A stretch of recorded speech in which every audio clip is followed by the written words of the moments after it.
بسم الله الرحمن الرحيم، والصلاة والسلام على أشرف المرسلين سيدنا محمد وعلى آله وصحبه وسلم أجمعين. أهلا وسهلا بكم أصدقائنا في فيديو جديد. ولكن الفيديو النهاردة مختلف. احنا هنتكلم فيه عن العملات المصرية التذكارية اللي اتطبعت من عام 2015 حتى وقتنا هذا.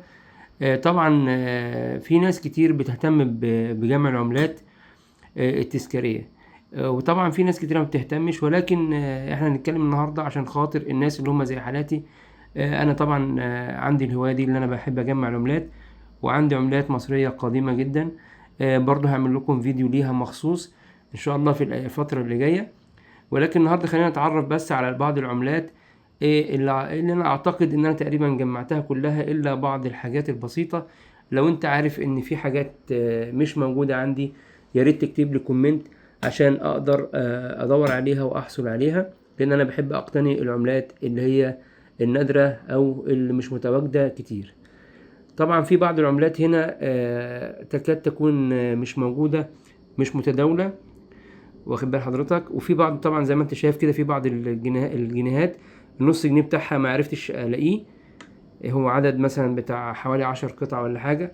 طبعا هبدأ معاكم هنا العملات اللي هي عليها الارقام. عندنا هنا اول عملة عيد الشرطة، مرور 69 عام على عيد الشرطة. بعد كده عيد الشرطة 70 عام، وبعد كده عيد الشرطة 71 عام. زي ما انت شايف معايا هو نفس التصميم بس بيختلف السنة. وهنا عيد الشرطة 72 عام، وبعد كده 150 عام على إنشاء دار الكتب والوثائق. بعد كده مرور 90 عام على إنشاء شركة مصر للطيران، شركة وطنية طبعا قديمة. تمام.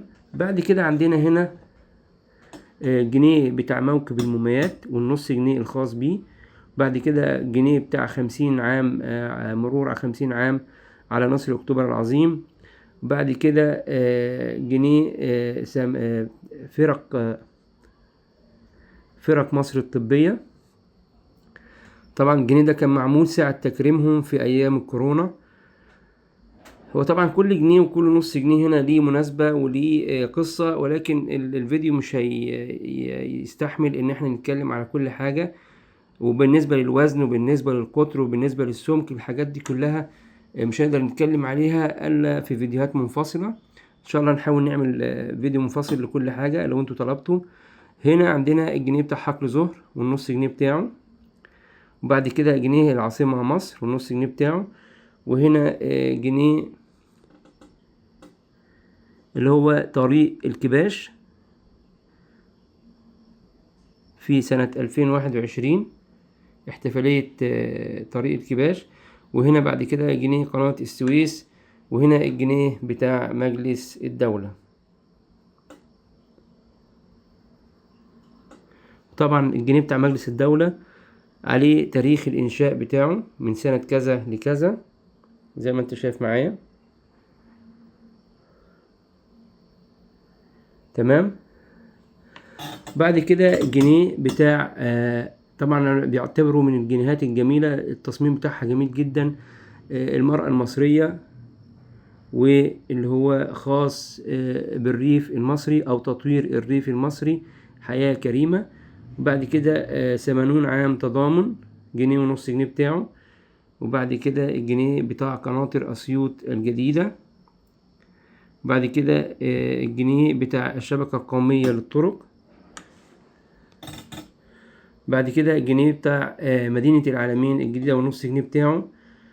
بعد كده الجنيه ونص جنيه بتاع مزارع الطاقة الشمسية.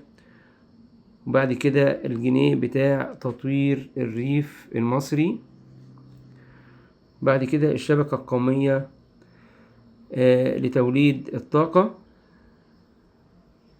أو محطات توليد الطاقة.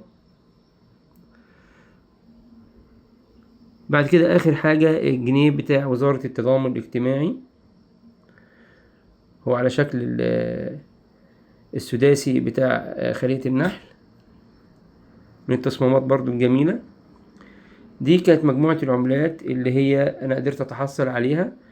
لو أنت شايف إن في حاجة مش متواجدة معايا، ياريت تكتب لي في الكومنتات، ولو انت تقدر تتبادل معايا العملات يكون شرف ليا.